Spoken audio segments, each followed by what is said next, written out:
One nation one election है क्या? One nation one election, one nation one election bill is transformative, visionary and historic. और नरेंद्र मोदी जी की सरकार reform, perform, transform इसमें विश्वास रखती है। और आज अगर देश को विकास इतनी तेजी के साथ बढ़ रहा है, India is the fastest growing economy in the world, it is all because of the initiative of Prime Minister Modi and his government. One nation one election भी उस दिशा में है। एक देश में अगर एक ही बार विधानसभा लोकसभा के चुनाव होंगे, समय बचेगा, पैसा बचेगा, मॉडल कोड ऑफ कंडक्ट कम समय लगा रहेगा, 5 साल में एक ही बार चुनाव आपको करने पड़ेंगे, लाखों करोड़ रुपया देश का बचेगा, लगभग 1.5% जीडीपी में ग्रोथ होगी, कंट्रीब्यूशन होगी।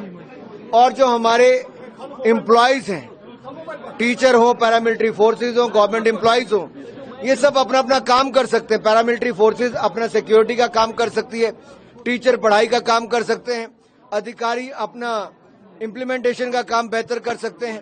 और मॉडल कोड ऑफ कंडक्ट अगर हर साल 5-5 राज्यों के चुनाव में लगता है और नेता सब चुनाव लड़ाने में व्यस्त रहते हैं, तो इससे देश के विकास को नुकसान होता है।